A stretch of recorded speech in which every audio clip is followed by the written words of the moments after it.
നമസ്കാരം. 24 റൗണ്ടപ്പിലേക്ക് വിശദമായി. മുല്ലപ്പെരിയാർ അണക്കെട്ടിലെ ജലനിരപ്പ് 152 അടിയാക്കി ഉയർത്തുമെന്ന തമിഴ്നാട് മന്ത്രി ഐ പെരിയസ്വാമിയുടെ പരാമർശത്തിന് മറുപടിയുമായി ജലവിഭവ വകുപ്പ് മന്ത്രി റോഷി അഗസ്റ്റിൻ. മന്ത്രി പറഞ്ഞത് നടക്കാത്ത കാര്യമാണ്. പാട്ടക്കരാറിന് പുറത്തുള്ള കേരളത്തിലെ 1 ഇഞ്ച് ഭൂമി പോലും തമിഴ്നാടിന് വിട്ടുകൊടുക്കില്ല എന്നും റോഷി അഗസ്റ്റിൻ വ്യക്തമാക്കി. മുല്ലപ്പെരിയാർ ഡാമിലെ ജലനിരപ്പുമായി ബന്ധപ്പെട്ട തമിഴ്നാട് ഗ്രാമവികസന വകുപ്പ് മന്ത്രി ഐ പെരിയസ്വാമിയുടെ പരാമർശം ഇരു സംസ്ഥാനങ്ങളിലെയും മന്ത്രിമാർ തമ്മിലുള്ള പോരിന് വഴിവെക്കുകയാണ്.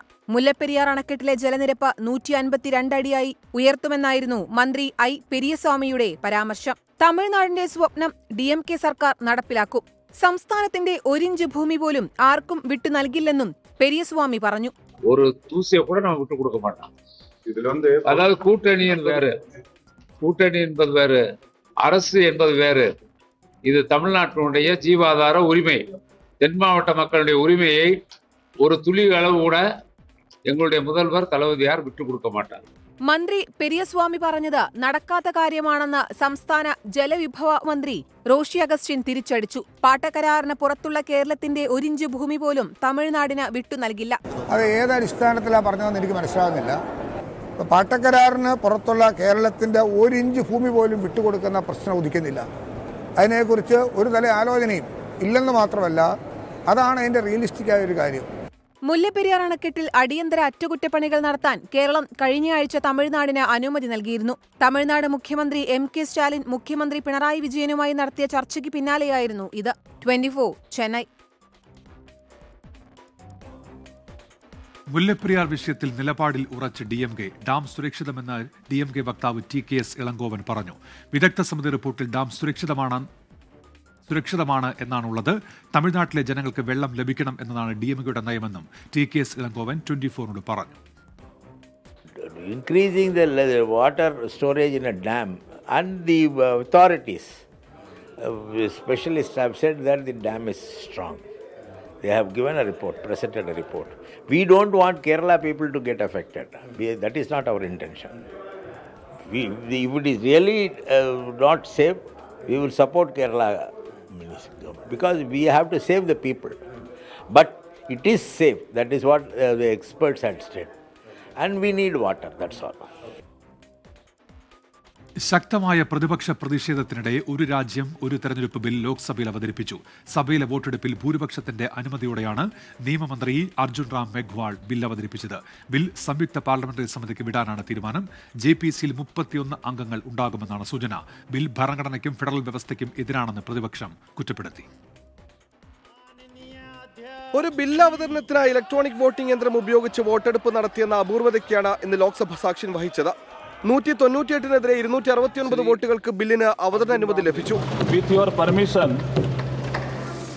I beg to move for leave to introduce the Constitution 129th Amendment Bill 2024, further to amend the Constitution of India.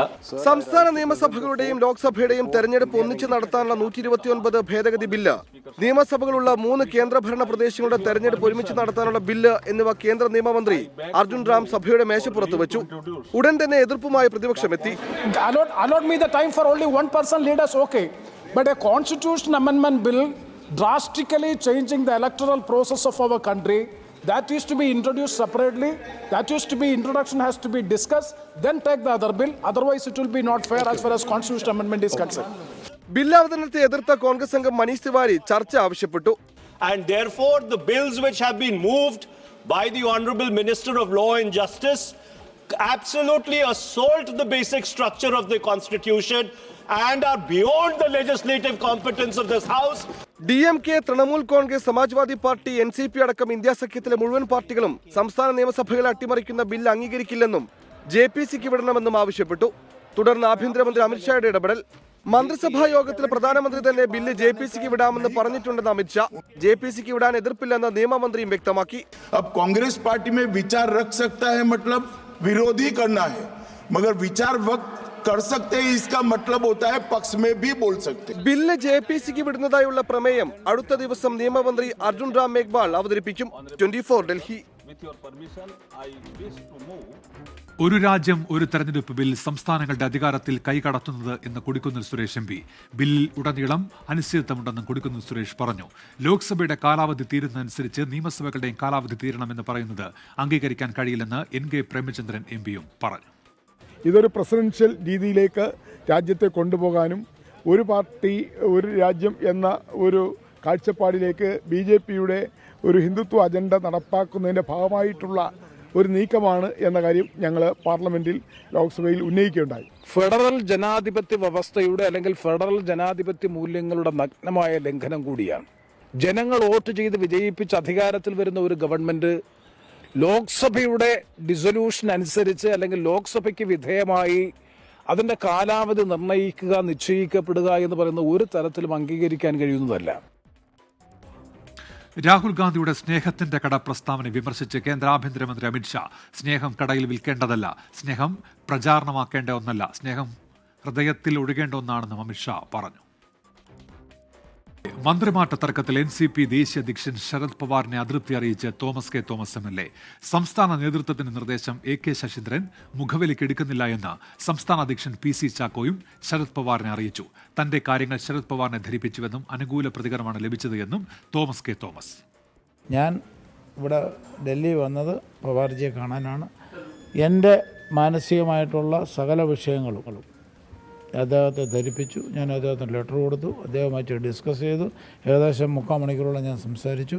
എൻ്റെ വിഷയങ്ങളെല്ലാം ഞാൻ പരിഹരിച്ചിട്ടാണ് വരുന്നത്. ബാക്കിയുള്ള കാര്യങ്ങൾ മന്ത്രിമാറ്റമൊക്കെ ഞാൻ നിങ്ങളോട് നേരത്തെ പറഞ്ഞിരുന്ന വിഷയമാണ്. അത് 2021 തീരുമാനമാണ്.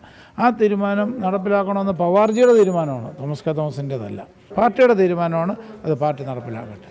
അനുകൂലമായ മറുപടിയാണ് അദ്ദേഹം എല്ലാ കാര്യങ്ങൾക്കും. കാരണം അത് തോമസ് എൻ്റെ തീരുമാനമാണ്, ആ നടപ്പിലാക്കേണ്ട ചുമതല എനിക്കുള്ളതാണ്. അതുകൊണ്ടാണല്ലോ അദ്ദേഹം ആ നേതൃത്വവുമായി സംസാരിക്കാൻ തയ്യാറാകുന്നത്. അല്ലേ, NCP മന്ത്രിമാറ്റ വിഷയം സംസ്ഥാനതലത്തിൽ ചർച്ച ചെയ്ത് പരിഹരിക്കണം എന്നാണ് CPIM കേന്ദ്ര നേതൃത്വത്തിന്റെ നിലപാട്. ചർച്ചകൾ മാധ്യമങ്ങളെ അറിയിച്ചതിൽ CPIMന് കടുത്ത അതൃപ്തിയുമുണ്ട്. അച്യുതൻ ചേരുന്നുണ്ട് ഡൽഹിയിൽ നിന്ന്. അച്യുതൻ, നാളെ മന്ത്രിമാറ്റ ചർച്ച എന്നാണല്ലോ തോമസ് കെ തോമസ് പറയുന്നത്. നാളെ ഒരു തീരുമാനം പ്രതീക്ഷിക്കാമോ ഈ മന്ത്രിമാറ്റത്തിൽ അച്യുതൻ? ഉന്മേഷ്, അത്തരം സൂചനകൾ തന്നെയാണ് നമുക്ക് ഈ മണിക്കൂറിലും ലഭ്യമാകുന്നത്. NCPയിലെ ആഭ്യന്തര പ്രശ്നം അതിപ്പോൾ ഡൽഹി വരെ എത്തി നിൽക്കുകയാണ്. അന്തിമ തീരുമാനം ദേശീയ നേതൃത്വത്തിന് കൂടി നേതാക്കൾ വിട്ടിരിക്കുകയാണ്. അതിലിപ്പോൾ തോമസ് കെ തോമസ് ഇന്ന് നൽകിയ പ്രതികരണം അത് വ്യക്തമാക്കുന്നില്ലെങ്കിൽ കൂടിയും ദേശീയ നേതൃത്വം അനുകൂല തീരുമാനം എടുക്കും എന്ന പ്രതീക്ഷ അദ്ദേഹം പങ്കുവയ്ക്കുന്നുണ്ട്. താൻ കുറച്ച് ദിവസമായി ചില മാനസിക ബുദ്ധിമുട്ടുകൾ നേരിടുന്നുണ്ട്, അത് ഇന്ന് ശരത് പവാറിനെ കണ്ട് തുറന്നു പറഞ്ഞു എന്ന് തന്നെയാണ് തോമസ് കെ തോമസ് വ്യക്തമാക്കുന്നത്. ഒപ്പം ഈ രണ്ടുപേരും PC ചാക്കോയും തോമസ് കെ തോമസും അവരുടെ അതൃപ്തി ദേശീയ നേതൃത്വത്തെ അറിയിച്ചു. അതിലൊന്ന് ഈ സംസ്ഥാന നേതൃത്വത്തിന്റെ തീരുമാനം ശശീന്ദ്രൻ മുഖവിലേക്ക് എടുക്കുന്നില്ല എന്ന കാര്യം PC ചാക്കോ അറിയിക്കുകയും ഈ മന്ത്രിസ്ഥാനം സംബന്ധിച്ചുള്ള ധാരണയിൽ അത് പിന്തുടരാർത്ഥയിൽ ശശീന്ദ്രനെതിരെ തോമസ് കെ തോമസും ഈ അതൃപ്തി അറിയിക്കുകയുണ്ടായി. ഈ ഒരു കൂടിക്കാഴ്ചയിൽ ഏറ്റവും നിർണായകമായത് പ്രകാശ് കാരാട്ട് എത്തിയതായിരുന്നു. അതിൽ CPIMുമായി ബന്ധപ്പെട്ട കാര്യങ്ങളിലാണ് പ്രകാശ് കാരാട്ട് ശരത് പവാറുമായി കൂടിക്കാഴ്ച നടത്തിയത്. അതിലിപ്പോൾ പുറത്തുവരുന്ന വിവരം എന്നുള്ളത് വിഷയം സംസ്ഥാന തലത്തിൽ ചർച്ച ചെയ്ത് പരിഹരിക്കേണ്ടതാണ് എന്നതാണ് ഇപ്പോൾ CPIM കേന്ദ്ര നേതൃത്വം. ശരി അച്യുതൻ, നാളെ ഒരു തീരുമാനം നമ്മൾ പ്രതീക്ഷിക്കുന്നുണ്ട് ഈ വിഷയത്തിൽ. SFIയുടെ ശക്തമായ പ്രതിഷേധത്തിനിടെ കേരള സർവകലാശാലയിലെ സെമിനാർ ഉദ്ഘാടനം ചെയ്ത് ഗവർണർ. സംസ്കൃത സെമിനാർ ഉദ്ഘാടനത്തിന് എത്തിയ ആരിഫ് മുഹമ്മദ് ഖാനെതിരെ പോലീസ് സുരക്ഷ മറികടന്നാണ് SFIയുടെ പ്രതിഷേധമുണ്ടായത്. SFI പ്രതിഷേധത്തിൽ അതൃപ്തി രേഖപ്പെടുത്തിയ ഗവർണർ പോലീസിനെ വിമർശിച്ചു. ഗവർണർക്കെതിരായ പ്രതിഷേധത്തിൽ SFI പ്രവർത്തകർക്കെതിരെ കേസെടുത്തു. 4 പേർ അറസ്റ്റിലായി. നാളെ ഹാജരാകാൻ സംസ്ഥാന പ്രസിഡന്റ് അനുശ്രീക്ക് നോട്ടീസ് നൽകി.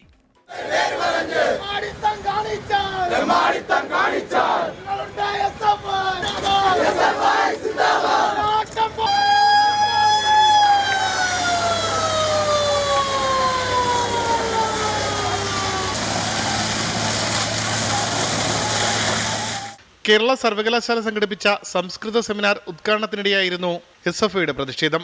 സർവകലാശാല ആസ്ഥാനത്ത് നടക്കുന്ന സെമിനാർ ഉദ്ഘാടനം ചെയ്യാനെത്തിയ ഗവർണർക്കെതിരെ വലിയ പ്രതിഷേധം SFI തീർത്തു. പോലീസ് ജലപീരങ്കിയും മറികടന്ന് ഗേറ്റ് ചാടിക്കടന്ന് പ്രതിഷേധക്കാർ.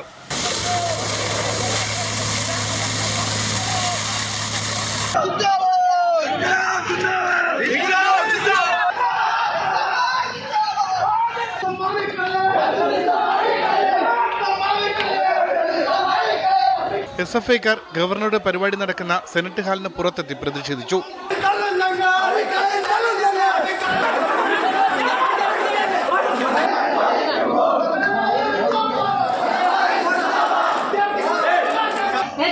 വിദ്യാർത്ഥി യൂണിയനെ ഭയപ്പെട്ടുകൊണ്ട് ആ യൂണിയൻ അധികാരത്തിലേറി കഴിഞ്ഞാൽ മനസ്സമാധാനം നഷ്ടമാകുമെന്ന് തിരിച്ചറിഞ്ഞ സംഘീയ വിശീത ഞങ്ങളുടെ യൂണിയനെ സത്യപ്രതിജ്ഞ ചെയ്യാൻ അനുവദിക്കാതെ നിരന്തരമായി തടസ്സപ്പെടുന്ന സമയത്താണ് ഇങ്ങനൊരു പ്രതിഷേധത്തിലേക്ക് ഞങ്ങൾ കടന്നു വന്നിട്ടുള്ളത്. SFI പ്രതിഷേധം സംഘടിപ്പിച്ചത് എന്തിനെന്ന് കമ്മീഷണറോട് ചോദിക്കാനായിരുന്നു ഗവർണറുടെ മറുപടി. Why you are asking this question to me? Go and ask the police commissioner. How do I know? I am addressing a meeting.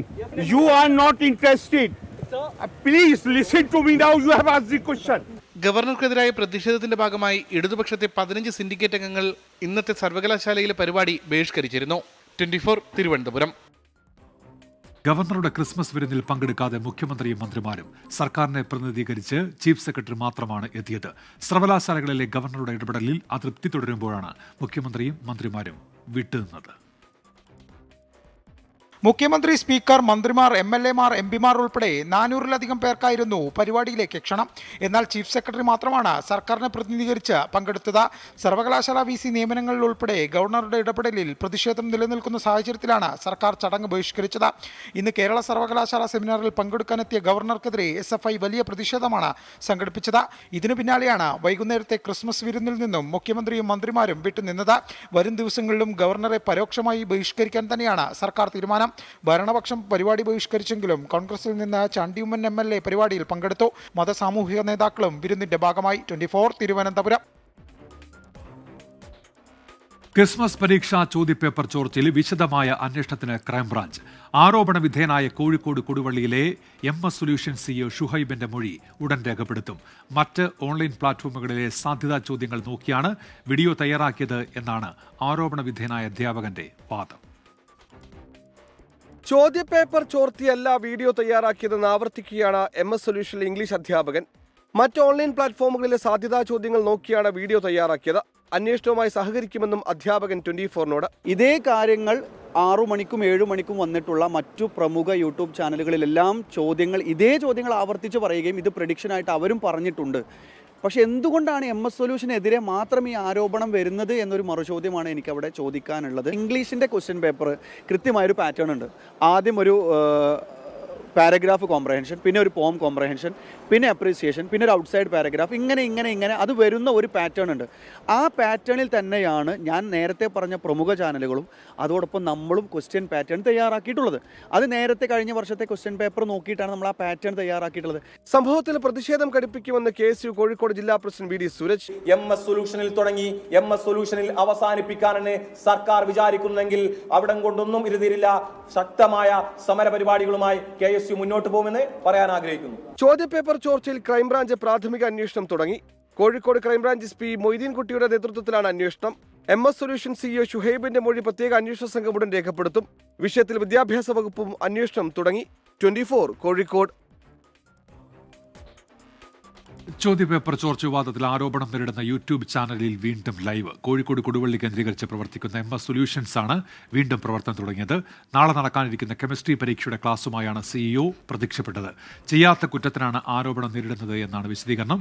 വിവാദത്തിന് പിന്നാലെ യൂട്യൂബ് ചാനൽ പ്രവർത്തനം നിർത്തിവച്ചിരുന്നു. ചോദ്യപേപ്പർ ചോർച്ചയുമായി ബന്ധപ്പെട്ട് ക്രൈംബ്രാഞ്ചും വിദ്യാഭ്യാസ വകുപ്പും അന്വേഷണം ആരംഭിച്ചിട്ടുണ്ട്. കുട്ടമ്പുഴയിൽ ജനരോഷം ഇരമ്പി.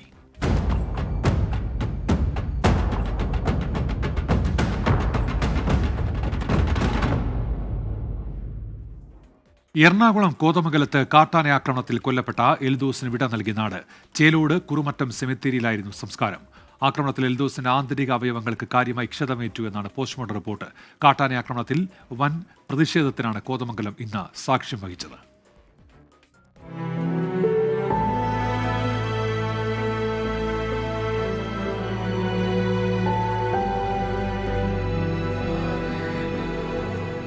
കുട്ടമ്പുഴ ഉരുളന്തണ്ണിയിലെ മാർത്തോമ പള്ളിയിലായിരുന്നു സംസ്കാര ശുശ്രൂഷകൾ. തുടർന്ന് ചേലോട് കുറുമറ്റം സെമിത്തേരിയിൽ സംസ്കാരം.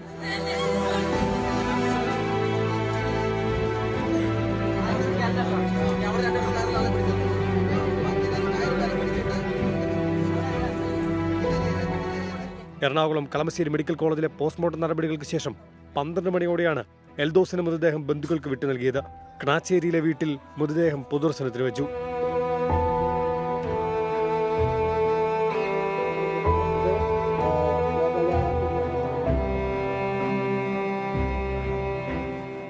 കാട്ടാനശല്യം തടയാൻ പ്രദേശത്ത് ഒരു സംവിധാനവുമില്ലെന്ന് എൽദോസിന്റെ കുടുംബവും നാട്ടുകാരും ആരോപിച്ചു. ഇവിടെ നമുക്ക് തെങ്ങൊക്കെ ഇടാതെ അതൊക്കെ നശിപ്പിച്ചു. ആന ഇത് ഇവിടെയൊക്കെ എപ്പോഴും വരുന്ന ആന. ഇവിടെ യാതൊരു ആനനെ ഇത് ചെയ്യാനായിട്ട് യാതൊരു സംവിധാനവും ഇല്ല. ഒരു ലൈറ്റോ കാര്യങ്ങളോ ആന വന്നു. ഇവിടെ അപ്പച്ചനൊന്നും ഉറക്കമില്ല രാത്രി ആനനെ പേടിച്ചിട്ട്. ആന ഇങ്ങനെ ഇറങ്ങാറൊക്കെ ഉണ്ട്. ആന ഇറങ്ങാൻ തുടങ്ങിയിട്ട് കുറെ കാലങ്ങളായി.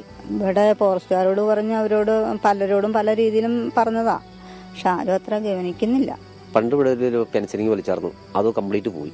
പിന്നെ ഒരു നിലവാടിനൊരു വൈൽഡ് ലൈറ്റ് പോലും ഇട്ടിട്ടുള്ള ആനാന്ന് വെച്ചിട്ടുണ്ടെങ്കിൽ ഭയങ്കര ശല്യാന്നേ. പ്രതിഷേധവും സംഘർഷ സാഹചര്യവും കണക്കിലെടുത്ത് ഉരുളൻ തണ്ണിയിലും പരിസരത്തും പോലീസ് സുരക്ഷ ശക്തമാക്കിയിരുന്നു. കുട്ടമ്പുഴ പഞ്ചായത്തിൽ വിവിധ സംഘടനകൾ ആഹ്വാനം ചെയ്ത ഹർത്താൽ പൂർണ്ണമായിരുന്നു. ഉച്ചയ്ക്ക് ശേഷം കോതമംഗലം ഫോറസ്റ്റ് ഓഫീസിലേക്ക് ജനകീയ പ്രതിഷേധ മാർച്ച് സംഘടിപ്പിച്ചു.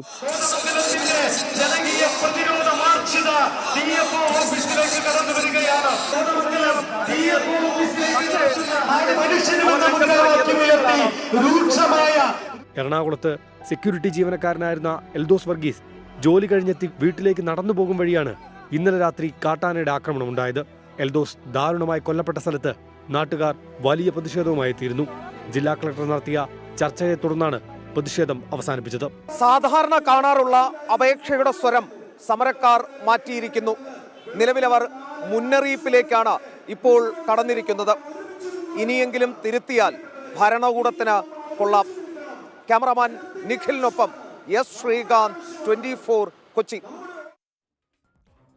തമിഴ്നാട് വാൽപ്പാറയിൽ കാട്ടാന ആക്രമണത്തിൽ പരിക്കേറ്റ് ചികിത്സയിലായിരുന്ന തൊഴിലാളി മരിച്ചു. Valparai Gajamudi estate lower division സ്വദേശി ചന്ദ്രനാണ് മരിച്ചത്. ഈ മാസം 10-നാണ് കാട്ടാനാക്രമണത്തിൽ പരിക്കേറ്റത്. ഭയന്ന് ഓടുമ്പോൾ നിലത്ത് വീണ ചന്ദ്രന് ആനയുടെ ചവിട്ടേൽക്കുകയായിരുന്നു. പരിക്കേറ്റ 3 തൊഴിലാളികൾ ഇപ്പോഴും ചികിത്സയിലാണ്. ഗ്രൈൻഡറിൽ കുടുങ്ങി യുവാവിന് ദാരുണാന്ത്യം. മുംബൈയിലെ ചൈനീസ് ഭക്ഷണശാലയിലാണ് സംഭവം. ഗ്രൈൻഡർ ഉപയോഗിക്കുന്നതിനിടെ തൊഴിലാളിയുടെ കൈ കുടുങ്ങുകയായിരുന്നു. അപകടത്തിന്റെ CCTV ദൃശ്യങ്ങൾ പുറത്തുവന്നു.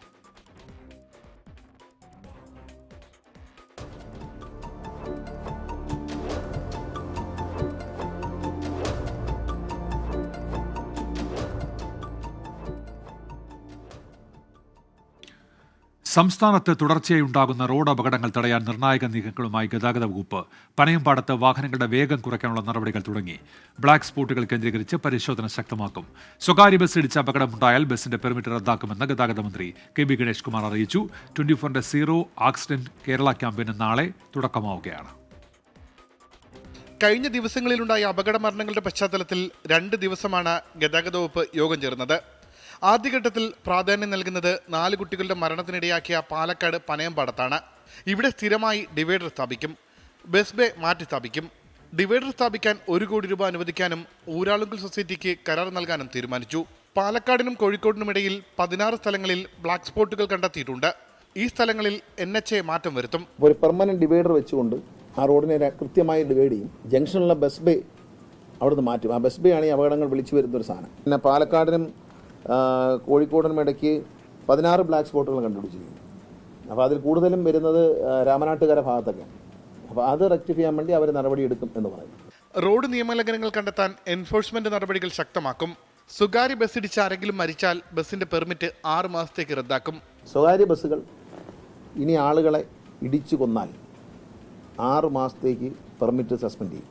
സ്വകാര്യ ബസ്സുകൾ ഇടിച്ച് അശ്രദ്ധമായി ഓടിച്ച് മാരകമായി പരിക്കേറ്റാൽ 3 മാസം പെർമിറ്റ് സസ്പെൻഡ് ചെയ്യും. ലൈസൻസ് സസ്പെൻഡ് ചെയ്യുന്ന കൂടെ ഉണ്ട് കേട്ടോ. സ്വകാര്യ ബസ് ഡ്രൈവർമാർക്ക് ഘട്ടം ഘട്ടമായി പരിശീലനം നൽകും.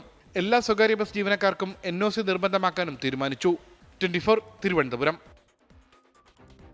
വയനാട് മാനന്തവാടി കൂടൽക്കടവിൽ ആദിവാസി വിഭാഗത്തിൽപ്പെട്ട 49-കാരനെ കാറിനൊപ്പം റോഡിലൂടെ വലിച്ചിഴച്ച സംഭവത്തിൽ 2 പ്രതികൾക്കെതിരെ ലുക്കൌട്ട് നോട്ടീസ്. പനമരം സ്വദേശികളായ നബീൽ കമർ, വിഷ്ണു എന്നിവർക്കെതിരെയാണ് ലുക്കൌട്ട് നോട്ടീസ്. സംഭവത്തിൽ പച്ചിലക്കാട് സ്വദേശികളായ മുഹമ്മദ് അർഷാദ്, അഭിരാം എന്നിവർ ഇന്ന് പിടിയിലായിരുന്നു. ഇന്ന് വൈകിട്ടാണ് പ്രതികൾക്കെതിരെ പോലീസ് ലുക്കൌട്ട് നോട്ടീസ് ഇറക്കിയത്. ഇവർ സംസ്ഥാനം വിടാനുള്ള സാധ്യതയാണ് പോലീസ് കണക്കുകൂട്ടുന്നത്. കേസിൽ പച്ചിലക്കാട് സ്വദേശികളായ മുഹമ്മദ് അർഷിദും അഭിരാമും കൽപ്പറ്റയിൽ നിന്ന് പിടിയിലായിരുന്നു. കർണാടകയിൽ നിന്ന് കൽപ്പറ്റയിലേക്ക് വരും വഴിയാണ് ഇവർ പിടിയിലായതെന്ന് പോലീസ് അറിയിച്ചു. പരിക്കേറ്റ മാനന്തവാടി മെഡിക്കൽ കോളേജ് ചികിത്സയിൽ കഴിയുന്ന മാദനെ മന്ത്രി ഒ ആർ കേളു സന്ദർശിച്ചു. ഒരിക്കലും ചെയ്യാൻ പാടില്ലാത്ത ഒരു കൃത്യമാണ് അവിടെ നടന്നത്. ഒരിക്കലും അങ്ങനെ നടക്കാൻ വേണ്ടി പാടില്ല. അപ്പോൾ അത് ശരിക്കും പറഞ്ഞാൽ ആദിവാസി സമൂഹത്തോട് ഒരു സമീപനത്തിൻ്റെ ഭാഗമായിട്ട് നമുക്കതിനങ്ങനെ കാണാൻ വേണ്ടി സാധിക്കുകയുള്ളൂ. തന്നെ ആക്രമിച്ചവർ ലഹരി ഉപയോഗിച്ചതായി സംശയമുണ്ടെന്ന് മാദൻ 24നോട്. ഉണ്ട്. എന്തോ കഞ്ചാവെന്ന് തോന്നുന്നു. ഈ ഒരു ജാതി മക്ക പിടിച്ച പോലെ ഈ കണ്ണെല്ലാം കൂടി ചുമച്ചോടെ നടപ്പുണ്ടായിരുന്നു ഇതൊക്കെ. പിന്നെ അവിടുന്ന് ഈ പുഴയിൽ തന്നെ അവർ ചെറിയ ചോറ ഉണ്ടാക്കി. അത് ബാക്കി വന്നിട്ട് കടേൻ്റെ മുന്നിൽ നിന്ന് ഒച്ചപ്പാടും ബഹളം ഇട്ടുകൊണ്ടിരുന്നത്. ഞായറാഴ്ച വൈകിട്ട് 5 മണിയോടെയാണ് മാനന്തവാടി പനവരം പുഴകൾ ചേരുന്ന കൂടൽക്കടവ് പ്രദേശത്ത് വെച്ച് അക്രമി സംഘം മാദനെ കാറിനൊപ്പം വലിച്ചിഴച്ചത്.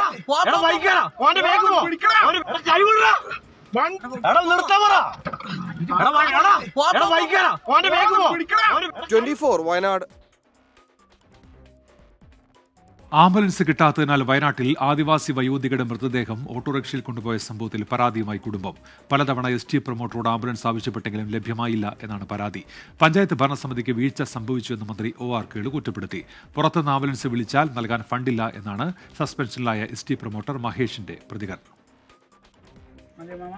എടവക പഞ്ചായത്തിലെ വീട്ടിച്ചാലിലെ സംഭവമാണ്. ഒരു ആദിവാസി അമ്മച്ചി മരിച്ചിട്ട് ആംബുലൻസ് സമയത്തിന് കിട്ടാതെ വരാതെ ഓട്ടോയിൽ കൊണ്ടുവരുന്ന ഒരു ഗതികേടാണ് കണ്ടുകൊണ്ടിരിക്കുന്നത് കേട്ടോ. ST ഡിപ്പാർട്ട്മെന്റിനുള്ളത് 2 ആംബുലൻസുകൾ.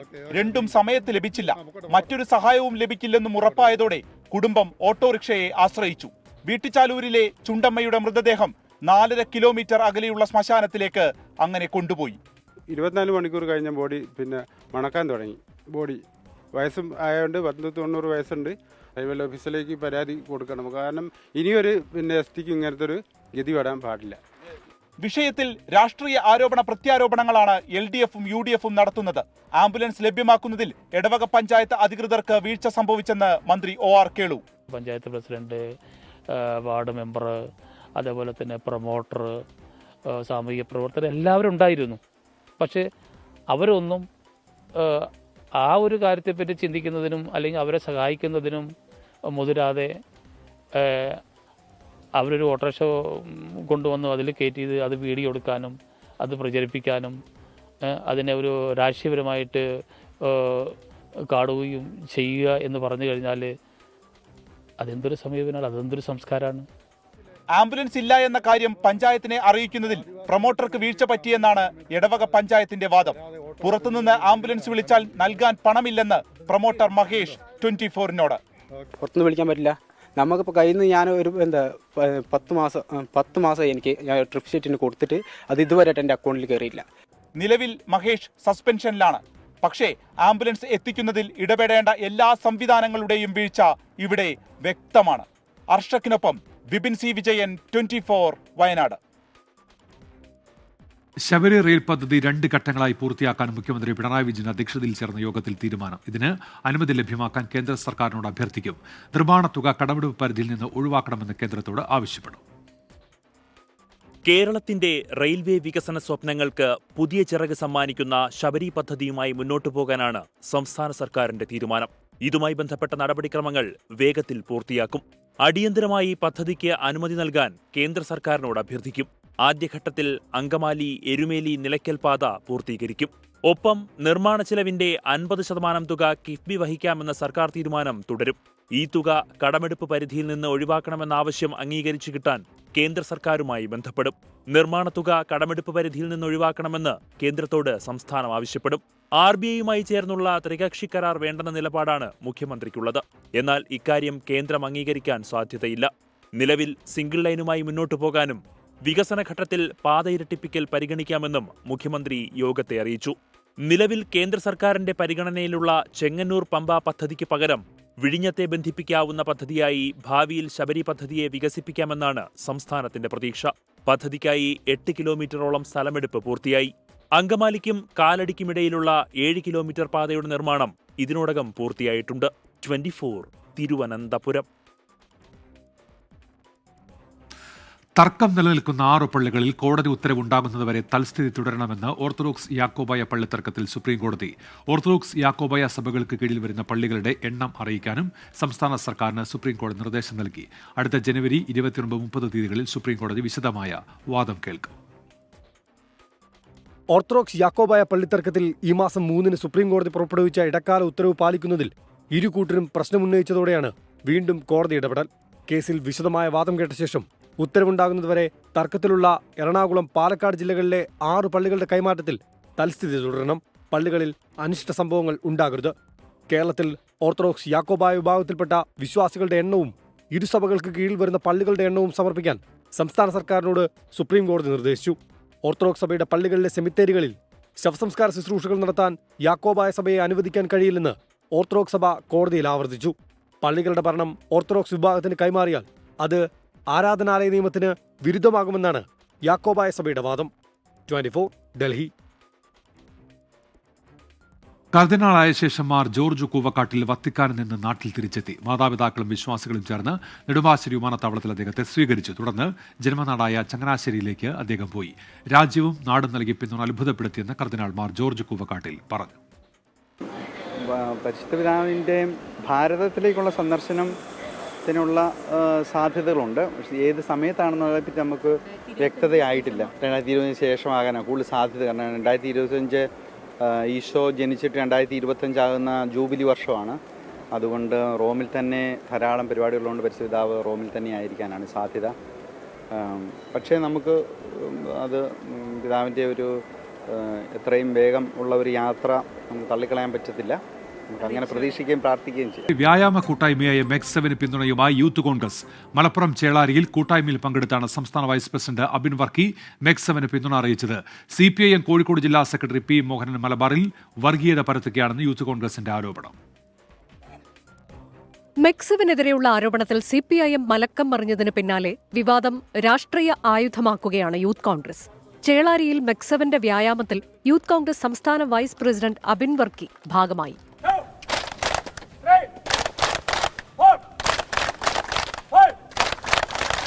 CPIM കോഴിക്കോട് ജില്ലാ സെക്രട്ടറി P മോഹനനെതിരെ കടുത്ത വിമർശനമാണ് യൂത്ത് കോൺഗ്രസ് നടത്തിയത്. ഈ P മോഹനൻ സത്യത്തിൽ കേരളത്തിലെ മോഹൻ ഭാഗവത് ആണോ എന്നാണ് യൂത്ത് കോൺഗ്രസിന് ചോദിക്കുവാനുള്ളത്. കാരണം മോഹൻ ഭാഗവത് ഇന്ത്യയിൽ പറയുന്ന അതേ വർഗീയതയാണ് P മോഹനൻ കേരളത്തിൽ പറയുന്നത് എന്നുള്ളതുകൊണ്ട് പേരുകൾ സമാനമാണ്, സ്വഭാവവും സമാനമാണ്. ഈ CPM ഇവിടെ നടത്തുന്ന വർഗീയ പ്രചരണവും സമാനമാണ്. RSSന് ആയുധം നൽകിയ ശേഷമാണ് CPIM നിലപാടിൽ നിന്ന് പിന്നാക്കം പോയതെന്ന് അബിൻ വർക്കി കുറ്റപ്പെടുത്തി. കോൺഗ്രസ് MLA AP അനിൽകുമാറും MEG7 വ്യായാമത്തിൽ നാളെ പങ്കെടുക്കും. 24 തിരൂർ. മലപ്പുറം അരീക്കോട് SOG ക്യാമ്പിലെ കമാൻഡോ വിനീതിന്റെ മരണത്തിൽ കൊണ്ടോട്ടി ഡിവൈഎസ്പിയുടെ നേതൃത്വത്തിൽ അന്വേഷണം തുടങ്ങി. അരീക്കോട് SOG ക്യാമ്പിലെ ഉദ്യോഗസ്ഥരുടെ മൊഴി അന്വേഷണ സംഘം രേഖപ്പെടുത്തി. മരണത്തിൽ കുറ്റക്കാർക്കെതിരെ നടപടി ആവശ്യപ്പെട്ട് അരീക്കോട് SOG ക്യാമ്പിലേക്ക് യൂത്ത് കോൺഗ്രസ് മാർച്ച് നടത്തി. കൊണ്ടോട്ടി ഡിവൈഎസ്പിയുടെ നേതൃത്വത്തിലുള്ള സംഘം അരീക്കോട് SOG ക്യാമ്പിലെത്തിയാണ് ഉദ്യോഗസ്ഥരുടെ മൊഴിയെടുത്തത്. വിനീതിന് SOG ക്യാമ്പിൽ തൊഴിൽ പീഡനം നേരിട്ടോ അവധി നിഷേധിച്ചോ എന്നതടക്കമുള്ള കാര്യങ്ങൾ പോലീസ് അന്വേഷിക്കുന്നുണ്ട്. ഫോറൻസിക് സർജൻ ഡോക്ടർ ഹിതേഷ് ശങ്കറും ക്യാമ്പിൽ പരിശോധന നടത്തി. വിനീത് ആത്മഹത്യ ചെയ്ത ശുചിമുറിയിൽ അന്വേഷണ സംഘം പരിശോധന നടത്തി. വിനീതിന്റെ മരണത്തിൽ കുറ്റക്കാർക്കെതിരെ നടപടി ആവശ്യപ്പെട്ട് അരീക്കോട് SOG ക്യാമ്പിലേക്ക് യൂത്ത് കോൺഗ്രസ് മാർച്ച് നടത്തി.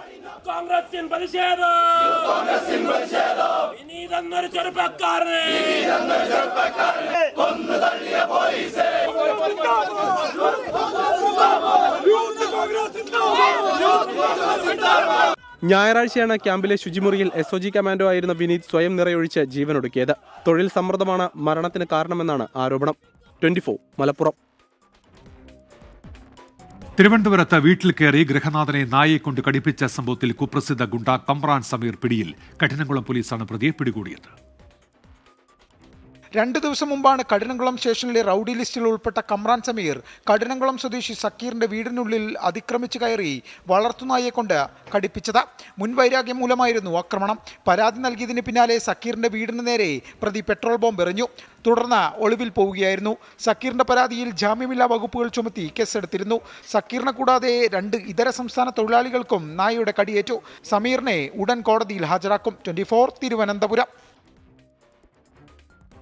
ലോക ചെസ് ചാമ്പ്യൻ ഡി ഗുഗേഷിനെ അനുമോദിച്ച് തമിഴ്നാട് സർക്കാർ പ്രഖ്യാപിച്ച 5 കോടി രൂപ പാരിതോഷികം മുഖ്യമന്ത്രി എം.കെ. സ്റ്റാലിൻ ഗുഗേഷിന് കൈമാറി. തമിഴ്നാട്ടിൽ പുതിയ ചെസ് അക്കാദമി തുടങ്ങുമെന്നും തമിഴ്നാട് മുഖ്യമന്ത്രി അറിയിച്ചു.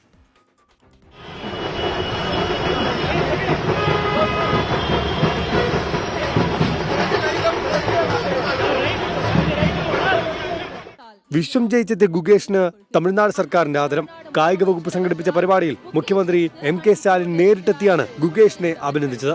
ലോക ചാമ്പ്യന് സർക്കാർ പ്രഖ്യാപിച്ച 5 കോടി രൂപ എം.കെ. സ്റ്റാലിൻ കൈമാറി. ഗുഗേഷിനെ അഭിനന്ദിച്ച സ്റ്റാലിൻ തമിഴ്നാട്ടിൽ അക്കാദമി തുടങ്ങുമെന്നും പ്രഖ്യാപിച്ചു.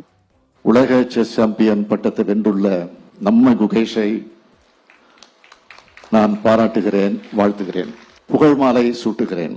சீன நாட்டை சேர்ந்த சாம்பியன் அந்த வீரனை வீழ்த்தி உலக சாம்பியன் பட்டத்தை பெற்றிருக்கிறார் நம்ம குகேஷ் அவர்கள்.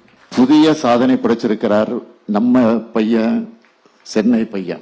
ഗുഗേഷ് ഏത് സംസ്ഥാനക്കാരനെന്ന് സമൂഹമാധ്യമങ്ങളിൽ തർക്കം നിലനിൽക്കെ ചെന്നൈയുടെ സ്വന്തം മകനെന്നാണ് എം.കെ. സ്റ്റാലിൻ ഗുഗേഷിനെ വിളിച്ചത്. തമിഴ്നാട് ലോക ചെസ് തലസ്ഥാനമാണെന്നാണ് മുൻ ലോക ചാമ്പ്യൻ വിശ്വനാഥ് ആനന്ദ് പറഞ്ഞത്. ഉപമുഖ്യമന്ത്രി ഉദയനിധി സ്റ്റാലിൻ, മറ്റ് മന്ത്രിമാർ, ഗുഗേഷിന്റെ മാതാപിതാക്കൾ തുടങ്ങിയവർ ചടങ്ങിൽ പങ്കെടുത്തു. 24 ചെന്നൈ. തിരുവനന്തപുരം യൂണിവേഴ്സിറ്റി കോളേജിലെ SF യൂണിറ്റ് പിരിച്ചുവിടാൻ CPM നിർദ്ദേശം. ക്യാമ്പസ് യൂണിറ്റിനെതിരെ നിരന്തരം പരാതി ഉയരുന്ന പശ്ചാത്തലത്തിലാണ് തീരുമാനം. 1.5 ആഴ്ച മുമ്പ് ഭിന്നശേഷിക്കാരനായ വിദ്യാർത്ഥിയെ യൂണിവേഴ്സിറ്റി കോളേജിലെ ഇടിമുറി എന്നറിയപ്പെടുന്ന യൂണിയൻ ഓഫീസിൽ കയറ്റി SFIക്കാർ മർദ്ദിച്ചിരുന്നു. ഈ സംഭവത്തിന് ശേഷവും ഹോസ്റ്റലിൽ നിന്നും കോളേജ് ക്യാമ്പസിൽ നിന്നും സമാനമായ മറ്റു ചില പരാതികൾ കൂടി വന്നു. ഈ സാഹചര്യത്തിലാണ് യൂണിവേഴ്സിറ്റി കോളേജിലെ SFI യൂണിറ്റ് പിരിച്ചുവിടാൻ CPM ജില്ലാ സെക്രട്ടേറിയറ്റ് നിർദ്ദേശിച്ചത്. ക്യാമ്പസിലെ SFI യൂണിറ്റ് കമ്മിറ്റിക്കെതിരെ നിരന്തരം പരാതികൾ ഉയരുന്ന സാഹചര്യത്തിൽ മറ്റു മാർഗമില്ലെന്ന വിലയിരുത്തലാണ് യൂണിറ്റ് പിരിച്ചുവിടാൻ ജില്ലാ സെക്രട്ടേറിയറ്റ് തീരുമാനമെടുത്തത്. അടുത്തയാഴ്ച നടക്കുന്ന CPM ജില്ലാ സമ്മേളനത്തിൽ യൂണിവേഴ്സിറ്റി കോളേജ് വിഷയം ചർച്ചയാകുമെന്ന് കൂടി മനസ്സിലാക്കിയാണ് പാർട്ടി നേതൃത്വത്തിന്റെ ഇടപെടൽ. എന്നാൽ ഇത്തരമൊരു നിർദ്ദേശം ലഭിച്ചിട്ടില്ലെന്നാണ് SFIയുടെ പ്രതികരണം. യൂണിറ്റ് കമ്മിറ്റി പിരിച്ചുവിടുന്ന കാര്യം സംഘടനയാണ് തീരുമാനിക്കേണ്ടതെന്നും SFI നേതാക്കൾ പറഞ്ഞു. SFI സംസ്ഥാന കമ്മിറ്റിയുടെ നേരിട്ടുള്ള നിയന്ത്രണത്തിലുള്ള യൂണിറ്റാണ് യൂണിവേഴ്സിറ്റി കോളേജിലേത്. ഭിന്നശേഷിക്കാരനായ യുവാവിനെ മർദ്ദിച്ച സംഭവത്തിന് പിന്നാലെ 4 യൂണിറ്റ് ഭാരവാഹികൾക്കെതിരെ നടപടിയെടുത്തിരുന്നു. ഫലത്തിൽ യൂണിറ്റ് പുനഃസംഘടന അനിവാര്യമായ ഘട്ടത്തിലാണ് CPM നേതൃത്വത്തിന്റെ ഇടപെടൽ. 24 തിരുവനന്തപുരം. കാന്തപുരം AP അബൂബക്കർ മുസ്ലിയാരുടെ ഉടമസ്ഥതയിലുള്ള മർക്കസ് സ്കൂൾ തണ്ണീർത്തടം നികത്തിയെന്ന് കണ്ടെത്തൽ. കോഴിക്കോട് കോട്ടുള്ളിയിലെ തണ്ണീർത്തടം 7 ദിവസത്തിനകം പൂർവ്വസ്ഥിതിയിലാക്കണമെന്നാണ് ജില്ലാ ഭരണകൂടത്തിന്റെ ഉത്തരവ്. ഉത്തരവ് നടപ്പാക്കിയില്ലെങ്കിൽ സ്കൂൾ അധികൃതർക്കെതിരെ ക്രിമിനൽ നിയമ നടപടി സ്വീകരിക്കുമെന്ന് ജില്ലാ കളക്ടർ അറിയിച്ചു. കോഴിക്കോട് കോട്ടുളിയിലെ മർക്കസ് സ്കൂളാണ് തണ്ണീർത്തടം നികത്തിയതായി കണ്ടെത്തിയത്. സംഭവം ശ്രദ്ധയിൽപ്പെട്ട നാട്ടുകാർ നിയമലംഘനം തടയുകയും പരാതി നൽകുകയും ചെയ്തു. ഇന്നലെ ജില്ലാ കളക്ടർ സ്ഥലം സന്ദർശിച്ചു. സ്കൂൾ അധികൃതർക്കും മണ്ണുമാന്തി യന്ത്ര ഉടമയ്ക്കും നോട്ടീസ് നൽകി. ഇന്ന് ഹിയറിംഗ് നടത്തിയെങ്കിലും സ്കൂൾ അധികൃതർ പങ്കെടുത്തില്ല. ഇതോടെയാണ് 7 ദിവസത്തിനകം നികത്തിയ ഭൂമി പൂർവ്വസ്ഥിതിയിലാക്കാൻ ജില്ലാ കളക്ടർ ഉത്തരവിട്ടത്. അല്ലാത്തപക്ഷം ജില്ലാ ഭരണകൂടം ഭൂമി പൂർവ്വസ്ഥിതിയിലാക്കി സ്കൂളിനെതിരെ ക്രിമിനൽ നടപടി സ്വീകരിക്കുമെന്നും ജില്ലാ കളക്ടർ അറിയിച്ചു. തണ്ണീർത്തടം നികത്താൻ ഉപയോഗിച്ച മണ്ണുമാന്തി യന്ത്രം ജില്ലാ ഭരണകൂടം കണ്ടുകെട്ടി. 24 കോഴിക്കോട്. മഹാരാഷ്ട്രയിൽ മന്ത്രിസ്ഥാനം കിട്ടാത്തതിൽ പ്രതിഷേധം പരസ്യമാക്കി ഭരണപക്ഷത്തെ പ്രമുഖ MLA-മാർ. മഹായുതി സഖ്യത്തിലെ 3 പാർട്ടികളിലും വിമതസ്വരം ഉയർന്നു കഴിഞ്ഞു. ഇടഞ്ഞു നിൽക്കുന്ന MLA-മാരെ അനുനയിപ്പിക്കാനുള്ള ശ്രമത്തിലാണ് പാർട്ടികൾ. കഴിഞ്ഞ സർക്കാരിലെ 10 മന്ത്രിമാരെയാണ് പുതിയ സർക്കാരിൽ നിന്ന് പുറത്തു നിർത്തിയത്. 16 പുതുമുഖങ്ങൾക്കും അവസരം കിട്ടി. എന്നാൽ പുറത്തുപോയവർ വെറുതെ ഇരിക്കില്ലെന്ന സൂചനയാണ് ഇപ്പോഴുള്ളത്. ശിവസേനയിൽ നിന്നാണ് ആദ്യ വെടി പൊട്ടിയത്. തന്നെ മന്ത്രിസ്ഥാനത്തേക്ക് പരിഗണിക്കാത്തതിൽ പ്രതിഷേധിച്ച് ഡെപ്യൂട്ടി ലീഡർ സ്ഥാനം നരേന്ദ്ര ബോന്ദേക്കർ രാജിവെച്ചു. നിയമസഭാ സമ്മേളനം ബഹിഷ്കരിച്ച് നാസിക്കിലേക്ക് മടങ്ങിയാണ് NCP അജിത് പവാർ വിഭാഗം നേതാവ് ഛഗൻ ഭുജ്പൽ പ്രതിഷേധിച്ചത്. OBC വിഭാഗത്തോടുള്ള അവഗണനയായാണ് അദ്ദേഹം തന്നെ തഴഞ്ഞതിനെ വിശേഷിപ്പിച്ചത്. തന്റെ രാഷ്ട്രീയ ജീവിതം അവസാനിപ്പിക്കാനാകില്ലെന്നും വെല്ലുവിളിച്ചു. മറാഠ സംവരണ സമരകാലത്ത് OBC വിഭാഗത്തിനായി സംസാരിച്ച നേതാവാണ് ഭുജ്പൽ. രാജ്യസഭാ സീറ്റ് നൽകിയുള്ള ഒത്തുതീർപ്പിന് അദ്ദേഹം ഒരുക്കവുമല്ല. BJPയിൽ നിന്ന് മുതിർന്ന നേതാവായ സുധീർ മുൻഗന്തിവാറിനെ മന്ത്രിസഭയിൽ എടുക്കാത്തതും അപ്രതീക്ഷിതമായി. എന്താണ് സംഭവിച്ചതെന്ന് തനിക്ക് അറിയില്ലെന്നായിരുന്നു പ്രതികരണം. പ്രതിഷേധമുയർത്തിയവരെ അനുനയിപ്പിക്കാനുള്ള വഴി തേടുകയാണ് നിയമസഭയുടെ ശൈത്യകാല സമ്മേളനത്തിനിടയിലും ഭരണപക്ഷം. 24 മുംബൈ. അമേരിക്കയിലെ സ്കൂളിലുണ്ടായ വെടിവയ്പിൽ അധ്യാപിക ഉൾപ്പെടെ 3 പേർ കൊല്ലപ്പെട്ടു. അക്രമിയെ മരിച്ച നിലയിൽ കണ്ടെത്തി. 17-കാരിയാണ് വെടിയുതിർത്തത് എന്നാണ് പോലീസ് പറയുന്നത്.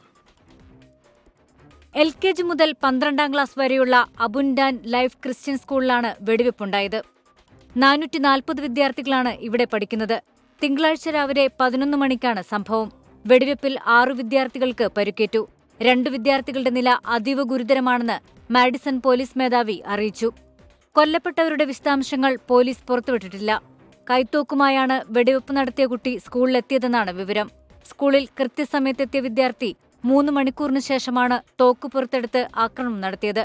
വെടിയുതിർത്തിന്റെ കാരണം അന്വേഷിച്ചു വരികയാണെന്ന് പോലീസ് അറിയിച്ചു. അമേരിക്കയിൽ കഴിഞ്ഞ 1 വർഷത്തിനിടെ ഇത്തരത്തിലുള്ള 322 കേസുകളാണ് രജിസ്റ്റർ ചെയ്തത്. ഇന്റർനാഷണൽ ഡെസ്ക് 24 പൂർത്തിയാകുന്നു.